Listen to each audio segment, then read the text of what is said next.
How to keep the business competitive with other competitors in the market, right?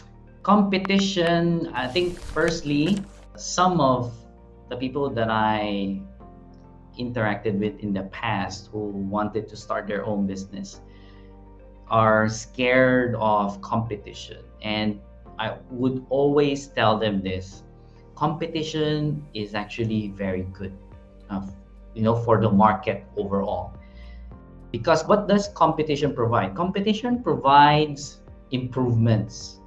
So, for example, in a specific market, there are several competitors, there are several players, and when they are competing with each other, what happens is they innovate. They make their products or services better than their competitors, or maybe even the price. They improve the price. So the overall, the market itself benefits because of competition, right? So competition is not bad. It's really, really good for everyone. And as an entrepreneur, of course, the challenge is to be on your feet, on your toes, to really be creative, to be always on top of your business and make it, better than, previously.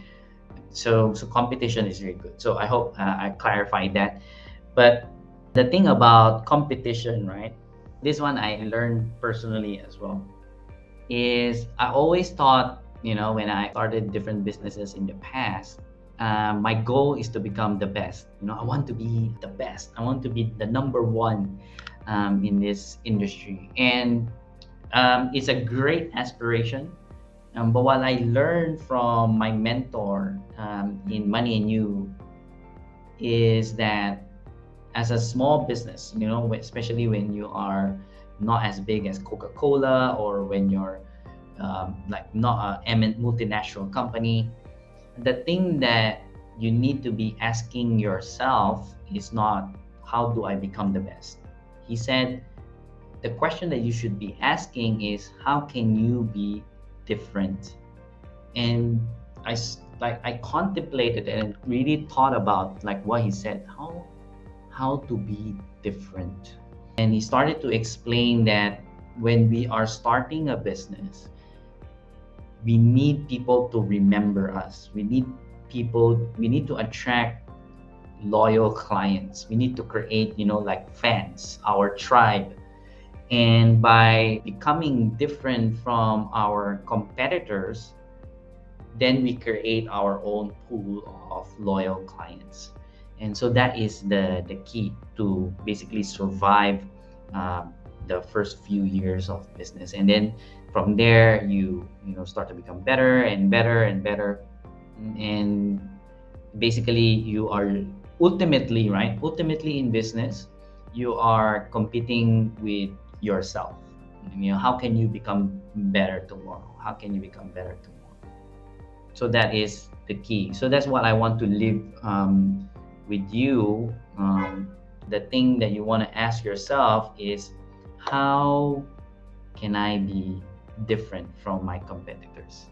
And so even though you are still competing with them, ultimately when each one of you in the market is different, and then in a way you are not competing with each other anymore. And so let me give a very good example. So one of the business that I'm involved in is an art school here in Singapore.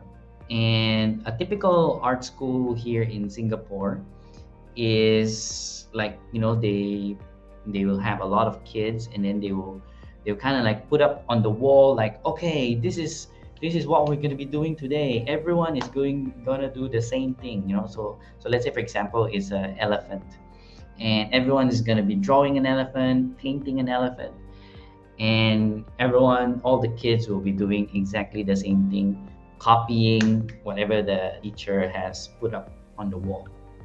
And so when we started our art school, our founder and main teacher, she didn't want to do that.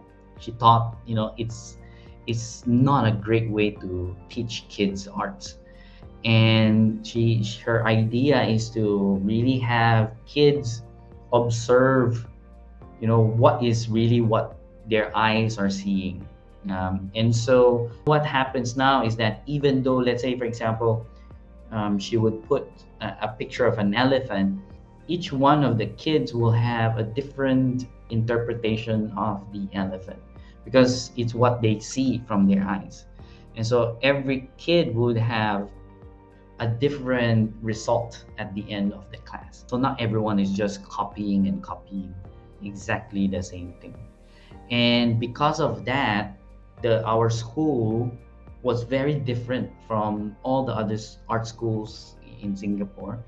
And we attracted parents who believe in the same idea, same concept for their kids. And even though we are not as big as the other schools here, the franchises and all these things, we were able to really survive and then later on thrive as a business because we are different from the other businesses. So that's a great example of that. So to keep your business competitive, think about that question, answer that question. How can I be different in the market, right? I hope I've answered your question. How can I learn marketing? So I'm a believer of trying out things. So of course that's the best way to learn marketing. But before you actually try things, then definitely you need to study either by reading a book. I'm actually looking at my shelf, like for a marketing book. So I have a few marketing books, and then so read a book, take whatever you can understand, and maybe use one thing and then try it out, or watch YouTube. There's so many content, or maybe attend a course as well in terms of marketing. So digital marketing is quite big. So it's very popular nowadays. So people attend digital marketing, then they learn email marketing, they learn social media marketing, etc. Inbound marketing. So a lot of these things I also learned. There's a lot of people who teaches all these things, and so it starts from there. You learn from other people, or you learn from books, and then from there try it out. Because your business is different from other people's business, and so you need to test it out if it works for you first, then you will know if it's the right thing. Oh, hey there. If you like this video, please like, share, and subscribe. And remember to click the bell button so you get updated of the new videos. See you in the next one.